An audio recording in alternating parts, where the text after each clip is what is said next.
ಇವಾಗ ಪ್ಯಾಸೆಂಜರ್ ಆಟೋದಲ್ಲಿ ಗೂಡ್ಸ್ ಹೊಡಿತಾ ಇದಾರಲ್ಲ ಸರಿನಾ? ತಪ್ಪು ಹೊಡಿತಾ ಇದಾರೆ. ನೀವು ಇಷ್ಟು ಐಟಮ್ ಹಾಕೊಂಡು ಹೋದ್ರೆ ಆಟೋ ಮೇಲೆ ಇನ್ನು ನಮ್ಮಂತವ್ರಿಗೆ ಎಲ್ಲಿರತ್ತೆ ಡ್ಯೂಟಿ? ಇಲ್ಲಿ ನೋಡಿ ಫುಲ್ಲು ಆಟೋ. ಅಲ್ಲ ಹೆಂಗಾದ್ರು ಇರ್ಲಿ, ಇಷ್ಟು ಐಟಮ್ ಹಾಕೊಳ್ಳೋದು ಎಲ್ಲೋಗೋದು ಗಾಡಿಯವರು ಎಲ್ಲೋಗೋದು? ಅಲ್ಲ ಆಯ್ತು ಹೋಗಿ ಮುಂದೆ ಹೋಗಿ.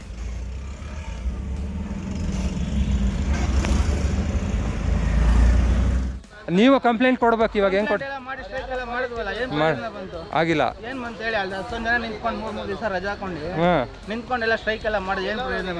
ಏನು ಪ್ರಯೋಜನ ಆಗಿಲ್ಲ. ಇವಾಗ ಹೆಂಗ್ ಸೀಜ್ ಮಾಡಿದ್ರು ಹಂಗೆ ಸೀಜ್ ಮಾಡ್ಬೇಕಾಯ್ತಾನೆ ಆಟೋ. ಹೌದು, ಆಟೋದವ್ರು ಹೇಳ್ತಾರೆ ನಮ್ಗೆ 50 kg ವರೆಗೂ ಪರ್ಮಿಷನ್ ಇದೆ, ನಾವು ಹಾಕೊಂಡು ಹೊಡಿಬೋದು ಅಂತ. ಗೌರ್ಮೆಂಟ್ ರೂಲ್ಸ್ ಏನಿದೆ ಅದು ಮಾಡಬೇಕು ಸರ್. ಎಕ್ಸ್ಟ್ರಾ ಮೇಲೆಲ್ಲ ಕಟ್ಕೊಂಡು ಹೋಗೋದು. ನಾನೇ ತೋರಿಸ್ತೀನಿ ಬನ್ನಿ, ಎಷ್ಟು ಬೇಕು ನಿಮಗೆ ಮಾರ್ಕೆಟಲ್ಲಿ. ಡೈಲಿ ಒಂದು 50 ಗಾಡಿ ಓಡಾಡ್ತಾರೆ. 50 ಗಾಡಿ ಕಟ್ಕೊಂಡು ಓಡಾಡ್ತಾರೆ. ಮುಂದೆ ಏನಾದರೂ ಬೈಕ್ ಟ್ಯಾಕ್ಸಿ ಮಾಡಿದ್ರೆ ಯಾರು ಕೊಡ್ಬೇಕು? ಕರ್ನಾಟಕದವ್ರು ಕೊಡ್ಬೇಕಾ, ಹೊರ ರಾಜ್ಯದವ್ರು ಕೊಡ್ಬೇಕಾ? ನಮ್ಮವ್ರಿಗೆ ಕೊಡ್ಬೇಕು ಫಸ್ಟ್. ಅವ್ರಿಗೆ ಇದು ಮಾಡಬೇಕು. ಮತ್ತೆ ಒಲೆ ಅಂದಲ್ಲ ನೀನು ಯಾವ್ದ್ರಲ್ಲಿ?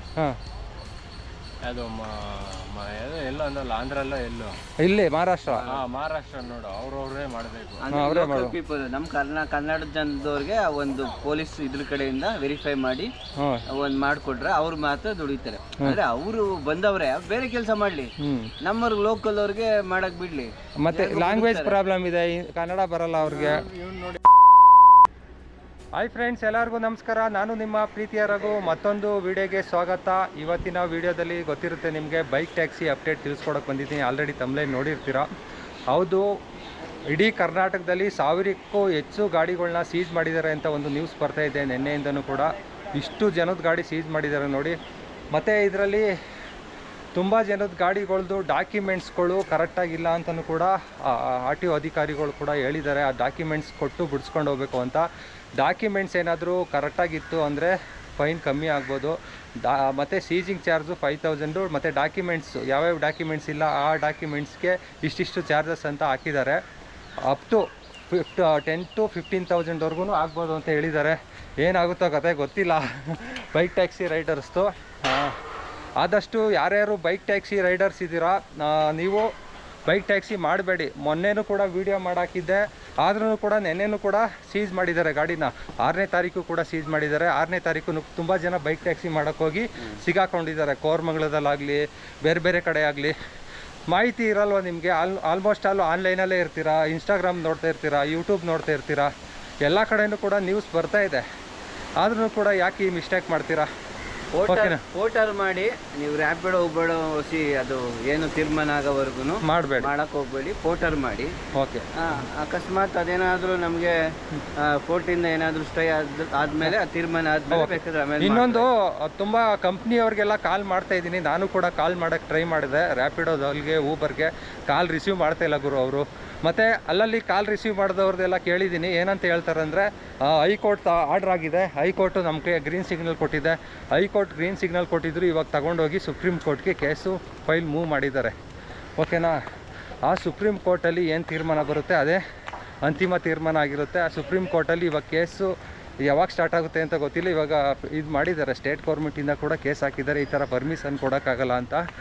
ಮತ್ತು ಇಲ್ಲ ಮತ್ತು ಎಲ್ಲ ವೀಡಿಯೋದಲ್ಲೂ ನಿಮ್ಗೆ ಹೇಳ್ತಾ ಬರ್ತಾಯಿದ್ದೀನಿ, ಯಾವ್ಯಾವ ಸ್ಟೇಟಲ್ಲಿ, ಬೇರೆ ಸ್ಟೇಟ್ಗಳಲ್ಲೂ ಕೂಡ ಆಲ್ರೆಡಿ ಬೈಕ್ ಟ್ಯಾಕ್ಸಿಗೆ ಪರ್ಮಿಷನ್ ಕೊಟ್ಟಿದ್ದಾರೆ. ಯಾವುದು ಕೇರಳದಲ್ಲೂ ಕೊಟ್ಟಿದ್ದಾರೆ, ಮಹಾರಾಷ್ಟ್ರದಲ್ಲೂ ಕೊಟ್ಟಿದ್ದಾರೆ. ಮಹಾರಾಷ್ಟ್ರದಲ್ಲಿ ತುಂಬ ಚೆನ್ನಾಗಿ ಕೊಟ್ಟಿದ್ದಾರೆ ಬೈಕ್ ಟ್ಯಾಕ್ಸಿಗೆ ಪರ್ಮಿಷನ್ನು. ಏನಂದರೆ ಅಲ್ಲಿ ಲೋಕಲ್ ಲ್ಯಾಂಗ್ವೇಜ್ ಬರಲೇಬೇಕು, ಅಲ್ಲಿಯವರೇ ಆಗಿರಬೇಕು, ಆ ಥರ ಕೊಟ್ಟಿದ್ದಾರೆ. ಮತ್ತು ಇಲ್ಲಿ ನಮ್ಮ ಕರ್ನಾಟಕದಲ್ಲಿ ತುಂಬ ಅಂದರೆ ತುಂಬ ಹೊರಗಡೆ ರಾಜ್ಯದವರೇ ಕೆಲಸ ಮಾಡ್ತಿರೋದು. ಏನು ಹೇಳ್ತೀರಾ? ಎಲ್ಲ ಬೇರೆ ಸ್ಟೇಟ್ ಅವರೇ ಇವಾಗ ಸಿಗಾಕೊಂಡಿರೋರು. ಆಲ್ಮೋಸ್ಟ್ ಅಲ್ಲಿ ಬೇರೆ ಸ್ಟೇಟ್ ಅವರೇ ಜಾಸ್ತಿ ಜನ ಸಿಗಾಕೊಂಡಿದ್ದಾರೆ. ನೋಡಿ, ನೆನೆ ಒಬ್ಬ ಹರಿಯಾಣದ ಗಾಡಿ ಹಿಡ್ದಿದ್ದಾರೆ. ಅವನು ಕೀ ಕೊಡಲ್ಲ, ನಾನೇ ಕೊಡಬೇಕು, ಗಾಡಿ ಯಾಕೆ ಸೀಸ್ ಮಾಡ್ತೀರಾ, DL ಯಾಕೆ ಕ್ಯಾನ್ಸಲ್ ಮಾಡ್ತೀರಾ ಅಂತ ಗಲಾಟೆ ಮಾಡ್ಕೊಂಡಿದ್ದಾನೆ. ನೋಡಿ, ಇವ್ರಿಗೆಲ್ಲ ಮಾಹಿತಿ ಕೂಡ ಇಲ್ಲ. ನೋಡಿ, ಬೇರೆ ಬೇರೆ ಸ್ಟೇಟ್ ಗಾಡಿಗಳು ತಂದೆಲ್ಲ ಇಲ್ಲಿ ಮಾಡ್ತಾ ಇದ್ದಾರೆ ಡ್ಯೂಟಿ. ಅವ್ರದ್ದೇ ಜಾಸ್ತಿ ಪ್ರಾಬ್ಲಮ್ ಆಗಿರೋದು ಇಲ್ಲಿ ಬೆಂಗಳೂರಲ್ಲಿ. ಎಲ್ಲ ಡೆಲಿವರಿ ಫೀಲ್ಡಲ್ಲೆಲ್ಲ ಅವರೇನೇ ಜಾಸ್ತಿ ಇರೋದು. ಇವಾಗ ಏನಾದರೂ ಲೀಗಲ್ ಮಾಡಿದ್ರೆ ಹೆಂಗೆ ಮಹಾರಾಷ್ಟ್ರದಲ್ಲಿ ಮಾಡಿದ್ದಾರೆ ಅದೇ ಥರನೇ ಮಾಡ್ತಾರೆ ಅಂದ್ಕೊಂಡಿದ್ದೀನಿ. ಅಂದರೆ ನಮ್ಮ ಕರ್ನಾಟಕದವ್ರಿಗೆ ಚಾನ್ಸ್ ಕೊಡ್ತಾರೆ ಅಂತ. ಓಕೆನಾ? ಒಂದು ಕನ್ನಡದವ್ರಿಗೆ ಕೊಡ್ಬೇಕು. ವೋಟರ್ ಐಡಿ ಏನ್ ಬರುತ್ತೆ, ವೋಟರ್ ಐಡಿ ಒಂದು ತಗೊಳ್ಳಿ, ಇಲ್ಲ ಡಿ ಆಧಾರಲ್ಲೇ ಗೊತ್ತಾಗುತ್ತಲ್ಲ, ಆಧಾರಲ್ಲೇ ಗೊತ್ತಾಗುತ್ತೆ, ವೆರಿಫೈ ಮಾಡಿದ್ಮೇಲೆ ಗೊತ್ತಾಗ್ಬಿಡುತ್ತೆ. ಮತ್ತೆ ಪೊಲೀಸ್ ವೆರಿಫಿಕೇಶನ್ ಇವೆಲ್ಲ ಮಾಡಿ ಕೊಡ್ಬೋದು. ಮುಂದಿನ ದಿನಗಳಲ್ಲಿ ನೋಡೋಣ, ಕೊಡ್ತಾರೆ. ಯಾರ್ಯಾರು ಬೈಕ್ ಟ್ಯಾಕ್ಸಿ ರೈಡರ್ಸ್ ಇದ್ದೀರಾ ವೆರಿ ಮಾಡಬೇಡಿ, ಯಾಕಂದರೆ ಬೈಕ್ ಟ್ಯಾಕ್ಸಿ ಬಂದೇ ಬರುತ್ತೆ, ಬರಲ್ಲ ಅಂತೆಲ್ಲ ಇದೇ ಎಂಡ್ ಅಲ್ಲ, ಅದು ಆಫ್ ಮಾಡಿ. ಅಲ್ಲ ರೂಲ್ಸ್ ತಂದರೆ ಆಗುತ್ತೆ ತಾನೇ? ಆಗತ್ತೆ ರಘು, ನೀಟಾಗಿ ಮಾಡ್ಬೇಕಲ್ವಾ? ಏನದು ಹುಳ ಸಣ್ಣ ಹುಳ ಇಲ್ಲ, ಹೈಕೋರ್ಟಲ್ಲಿ ಹೇಳಿದ್ದಾರೆ ಸ್ಟೇಟ್ ಗೌರ್ಮೆಂಟ್ಗೆ ಈ ಥರ ಎಲ್ಲೋ ಬೋರ್ಡ್ ಮಾಡಿಸಿ ಅದಕ್ಕೆ ರೂಲ್ಸ್ ಆ್ಯಂಡ್ ರೆಗ್ಯುಲೇಷನ್ ತಗೊಬನ್ನಿ ಅಂತ. ಅವ್ರೇನು ಮಾಡಿದ್ದಾರೆ, ಡೈರೆಕ್ಟ್ ಸುಪ್ರೀಂ ಕೋರ್ಟ್ಗೆ ಹೋಗ್ಬಿಟ್ಟಿದ್ದಾರೆ ಸ್ಟೇಟ್ ಗೌರ್ಮೆಂಟ್ ಅವರು, ಮಾಡಲ್ಲ ಅಂತ. ಏನು ಅದೇ ಈ ಮೇನ್ ಪ್ರಾಬ್ಲಮ್ ಆಗ್ತಾ ಇರೋದು, ಬೇರೆ ಸ್ಟೇಟ್ ಅವ್ರು ಬಂದು ಕೆಲಸ ಮಾಡ್ತಾ ಇದ್ದಾರಲ್ಲ, ಅವರೇ ಜಾಸ್ತಿ ಜನ ಸಿಗೋಕೊಳ್ತಿರೋದು. ಇವಾಗ ಮುಂದೆ ಏನಾದರೂ ಬೈಕ್ ಟ್ಯಾಕ್ಸಿ ಮಾಡಿದ್ರೆ ಯಾರು ಕೊಡ್ಬೇಕು? ಕರ್ನಾಟಕದವ್ರು ಕೊಡ್ಬೇಕಾ, ಹೊರ ರಾಜ್ಯದವ್ರು ಕೊಡ್ಬೇಕಾ? ನಮ್ಮವ್ರಿಗೆ ಕೊಡ್ಬೇಕು ಫಸ್ಟ್, ಅವ್ರಿಗೆ ಇದು ಮಾಡಬೇಕು. ಮತ್ತೆ ಒಲೆ ಅಂದಲ್ಲ ನೀನು ಯಾವ್ದ್ರಲ್ಲಿ? ಹಾಂ, ಅದು ಎಲ್ಲೋ ಅಂದಲ್ಲ, ಆಂಧ್ರಲ್ಲೋ ಎಲ್ಲೋ, ಇಲ್ಲಿ ಮಹಾರಾಷ್ಟ್ರ. ಮಹಾರಾಷ್ಟ್ರ ನೋಡು, ಅವ್ರವ್ರೇ ಮಾಡಬೇಕು. ಪೀಪಲ್ ನಮ್ಮ ಕನ್ನಡ ಜನದವ್ರಿಗೆ ಒಂದು ಪೊಲೀಸ್ ಇದ್ರ ಕಡೆಯಿಂದ ವೆರಿಫೈ ಮಾಡಿ ಒಂದ್ ಮಾಡ್ಕೊಟ್ರೆ ಅವ್ರು ಮಾತ್ರ ದುಡಿತಾರೆ. ಅಂದ್ರೆ ಅವರು ಬಂದವ್ರೆ, ಬೇರೆ ಕೆಲಸ ಮಾಡ್ಲಿ, ನಮ್ಮವ್ರಿಗೆ ಲೋಕಲ್ ಅವ್ರಿಗೆ ಮಾಡಕ್ ಬಿಡ್ಲಿ. ಮತ್ತೆ ಲ್ಯಾಂಗ್ವೇಜ್ ಪ್ರಾಬ್ಲಮ್ ಇದೆ, ಕನ್ನಡ ಬರಲ್ಲ ಅವ್ರಿಗೆ.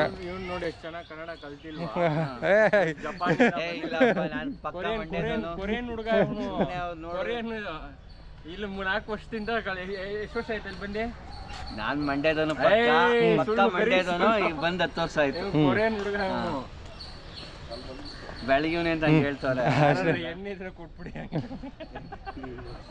ನೀವು ಕನ್ನಡ ಬರುತ್ತೆ ನಿಮಗೆ ಸರ್?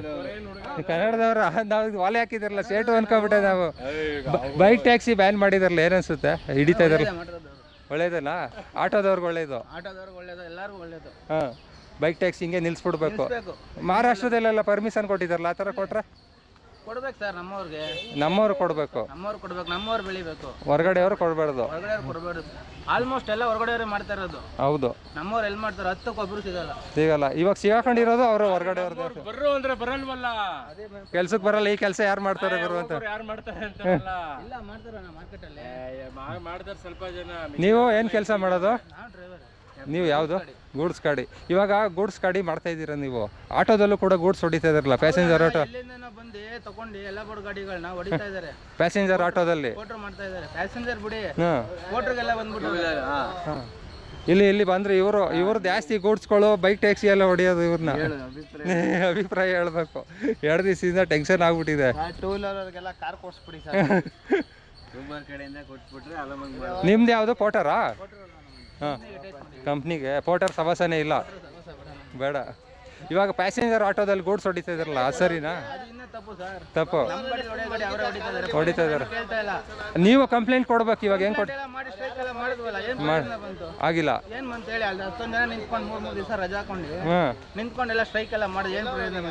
ಏನು ಪ್ರಯೋಜನ ಆಗಿಲ್ಲ. ಇವಾಗ ಹೆಂಗ್ ಸೀಜ್ ಮಾಡಿದ್ರು ಹಂಗೆ ಸೀಜ್ ಮಾಡ್ಬೇಕಾಯ್ತಾನೆ ಆಟೋ. ಹೌದು, ಆಟೋದವ್ರು ಹೇಳ್ತಾರೆ ನಮ್ಗೆ 50 kg ಪರ್ಮಿಷನ್ ಇದೆ, ನಾವು ಹಾಕೊಂಡು ಹೊಡಿಬೋದು ಅಂತ. ಗೌರ್ಮೆಂಟ್ ರೂಲ್ಸ್ ಏನಿದೆ ಅದು ಮಾಡಬೇಕು ಸರ್. ಎಕ್ಸ್ಟ್ರಾ ಮೇಲೆಲ್ಲ ಕಟ್ಕೊಂಡು ಹೋಗೋದು ನಾನೇ ತೋರಿಸ್ತೀನಿ ಬನ್ನಿ, ಎಷ್ಟು ಬೇಕು ನಿಮಗೆ ಮಾರ್ಕೆಟ್ ಅಲ್ಲಿ. ಡೈಲಿ ಒಂದು 50 ಗಾಡಿ ಓಡಾಡ್ತಾರೆ. 50 ಗಾಡಿ ಕಟ್ಕೊಂಡು ಓಡಾಡ್ತಾರೆ. ನೀವ್ ಸರಿ ಇಲ್ಲ, ನೀ ಟೆಕ್ಸರ್ ಆಗವ, ನೀವು ಗೂಡ್ಸ್ ಎಲ್ಲ ಹೊಡಿಯಕ್ಕಾಗಲ್ಲ ಅಂತಲ್ಲ. ಅದಕ್ಕೆ ಸ್ವಿಮ್ಮಿಂಗ್ ಮಾಡ್ಕೊಂಡು ಹೋಯ್ತಾ ಇದ್ದ. ಸ್ವಿಮ್ಮಿಂಗ್ ಮಾಡ್ಕೊಂಡು ಕಾಸು ಮಾಡ್ಕೊತಾ ಇದೆ. ಇವಾಗ ಅದು ಆಯ್ತು. ಅದು ಇಲ್ಲ. ಈಗ 1000 ಗಾಡಿ ಹಿಡ್ದಿರೋದು ಕರ್ನಾಟಕ. 2000 ಅಲ್ಲ, 1000 ಅಂದ್ರಲ್ಲ. 2000 ಗಾಡಿ ಎಲ್ಲಿ? ಫಸ್ಟ್ ಪಾರ್ಟ್ ಟೈಮ್ ಮಾಡೋದು. ಬೆಳಿಗ್ಗೆ ಒಂದು 6 ಗಂಟೆಗೆ ಹೋದ್ರೆ ಒಂದು 8-8:30 ಮಾಡ್ತಿದ್ದು. ಖರ್ಚಿಗೆ ನಾವೇನು ದುಡ್ಡು ಮಾಡ್ಬೇಕು ನಿಂತಿಲ್ಲ ನಾವು. ಇವಾಗ ಎಲ್ಲ ಸಿಗಾಕೊಂಡಿರೋ ಪಾರ್ಟ್ ಟೈಮ್ ಅವ್ರೆ. ಕೊರಿಯನ್ನಿಂದ ಬಂದ್ಬಿಟ್ಟು ಆಟೋದವರು ಒಟ್ಟು ಡಬ್ಬಲು ಸುರಿಯ ಮಾಡೋ ಜಾಸ್ತಿ ಆಗ್ಬಿಟ್ಟಿದೆ. ಜನಗಳು ಏನ್ ಮಾಡ್ತಾರೆ ಅಂತಂದ್ರೆ ರ್ಯಾಪಿಡೋದಲ್ಲಿ ಕಮ್ಮಿ ಪಾರ್ಸಲ್ ಮತ್ತೆ ಡ್ರಾಪ್ ಪಿಕಪ್ ಎಲ್ಲ 50 ರೂಪಾಯಿ 30 ರೂಪಾಯಿಗೆಲ್ಲ ಮಾಡ್ತಾರೆ. ಆಟೋದವ್ರು ಏನ್ ಮಾಡ್ತಾರೆ 50 ರೂಪಾಯಿ ಕಡೆ 100 ರೂಪಾಯಿ ತಗೊಳ್ಳೋದು, 150 ರೂಪಾಯಿ ತಗೊಳ್ಳೋದು. ಹೌದು, ಈ ತರ ಎಲ್ಲ ಜಾಸ್ತಿ ಮಾಡ್ತಾ ಇದ್ರೆ ಈ ರ್ಯಾಪಿಡ್ ಜಾಸ್ತಿ ಬುಕಿಂಗ್ ಮಾಡ್ಕೊಳ್ತಾರಲ್ಲ. ದೊಡ್ಡ ಕೋಲಿ. ಹೌದು, ದೊಡ್ಡ ಕೋಲಿ ನೋಡಿ ಈ ಥರ ಡಿಸ್ಕಷನ್ ಇದೆ. ಯಾರು ಕರೆದ್ರೆ 40-50 ರೂಪಾಯಿಗೆ ಯಾರು ಬರಲ್ಲ. ಈಗ ಇಲ್ಲಿಂದ ಸ್ಯಾಟಲೈಟ್ಗೆ ಯಾರು ಬರಲ್ಲ. 100 ಕೊಡಿ 80 ಕೊಡಿ ಅಂತಾರೆ. ಟೂ ವೀಲರ್ಗೆ ಆದ್ರೆ 40 ರೂಪಾಯಿ 45 ರೂಪಾಯಿ ತಗೊಳುತ್ತೆ. ಆರಾಮಾಗಿ ಹೋಗ್ಬೋದು ಒಬ್ಬ ಆದ್ರೆ. ಏನೋ 4-5 ಜನ ಮಾಡಿಸ್ಕೊಬಿಡ್ರಿ. 3 ಜನ 4 ಜನ ಅಂದ್ರೆ ಆಟೋನೋ ಕಾರ್ನ ಬುಕ್ ಮಾಡ್ಕೊಂಡು ಹೋಗ್ಬೋದು. ಎಲ್ಲೋ ಬೋರ್ಡ್ ಮಾಡಿಸ್ಕೊಬಿಡಿ ನಿನ್ ಗಾಡಿ. ಎಲ್ಲೋ ಬೋರ್ಡ್ ಮಾಡ್ಸಕ್ಕೆ ಆರ್ಟಿಒದವರು ಮಾಡಿಸ್ಕೊಳ್ಳಿ ಅಂತಾರೆ. ಅರ್ಜಿನೇ ಬಿಟ್ಟಿಲ್ಲ.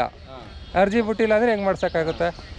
ಅದಕ್ಕೆ ಅದ್ ತಗೊಂಬ ಇದ್ ತಗೊಂಬ ಅಂತ ಎಲ್ಲರೂ ಗಾಡಿ ಓಡಿಸೋ ಪೋಸ್ಟ್ನೆಲ್ಲ ಹೋಗಿ ಟೌನ್ ಹಾಲ್ ಹತ್ರ ಸ್ಟ್ರೈಕ್ ಮಾಡ್ರಿ. ಟೌನ್ ಹಾಲ್ ಇಲ್ಲ, ಫ್ರೀಡಮ್ ಪಾರ್ಕು. ಮಾಡ್ರಿ ಇಲ್ಲಾಂದ್ರೆ ಆಗಸ್ಟ್ 15ಕ್ಕೆ ಜೈಲಿಗೆ ಹಾಕ್ಬಿಟ್ರಿ. ಆಮೇಲೆ ನೆನಗಾಗ್ಬಿಡಿ ಸುಭಾಷ್ ಚಂದ್ರ ಬೋಸ್.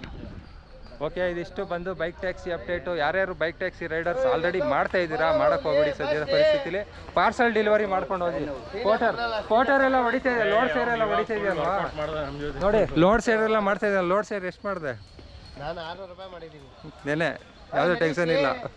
ನೀನು ಫೋಟರ್ ಐಡಿನೇ ಓಪನ್ ಆಗ್ತಾ ಇಲ್ಲ. ಓಪನ್ ಆಗ್ತಿಲ್ಲ. ಸುಮ್ಮನೆ ಜಾಸ್ತಿ ಕೊಟ್ಟು ಹಿಡಿತಾ ಇರೋದು. ಎಲ್ಲಿ ಎಕ್ಸ್ಟ್ರಾ ಇದಾಕ್ಬಿಡೋದು. ಇದು 20 ರೂಪಾಯಿ ಲಾಕ್ ಮಾಡ್ಕೊಬಿಟ್ಟು. ಆಯಿತು, ಇದಿಷ್ಟು ಬಂದು ಬೈಕ್ ಟ್ಯಾಕ್ಸಿ ಬಗ್ಗೆ ಅಪ್ಡೇಟು. ನೆಕ್ಸ್ಟ್ ವೀಡಿಯೋದಲ್ಲಿ ನಿಮಗೆ ತಿಳಿಸ್ಕೊಡ್ತಾ ಇರ್ತೀನಿ ಅಪ್ಡೇಟ್ ಏನೇನು ಬರುತ್ತೆ ಎಲ್ಲ. ಆದಷ್ಟು ಯಾರು ಬೈಕ್ ಟ್ಯಾಕ್ಸಿ ರೈಡರ್ಸ್ ಇದ್ದೀರಾ ಹುಷಾರಾಗಿ ಮಾಡಿ. ಬೈಕ್ ಟ್ಯಾಕ್ಸಿನೇ ಮಾಡೋಕ್ಕೆ ಹೋಗ್ಬಿಡಿ, ಪಾರ್ಸಲ್ ಡೆಲಿವರಿ ಮಾಡಿ. ಪಾರ್ಸಲ್ ಮಾಡಿಕೊಂಡು ಪೋರ್ಟರಲ್ಲಿ ಮಾಡಿ, ಅಂಕಲ್ ಡೆಲಿವರಿ ಮಾಡಿ. ಇದಿಷ್ಟು ಹೇಳಕ್ಕೆ ಇಷ್ಟಪಡ್ತೀನಿ. ಮತ್ತು ಫುಡ್ ಡೆಲಿವರಿನೂ ಮಾಡಿ, ಸ್ವಿಗ್ಗಿ ಝೊಮ್ಯಾಟೊ ಎಲ್ಲ ಇದೆ, ಮಾಡಿ. ಬಾಯ್ ಬಾಯ್. ಬಾಯ್ ಬಾಯ್. ಫಸ್ಟು ಇವನು ಪೋರ್ಟರ್ ಆನ್ ಮಾಡಿದ್ರು ಸಾಂಗು, ಆವಾಗಲೇ ಕಾಪಿರೈಟು.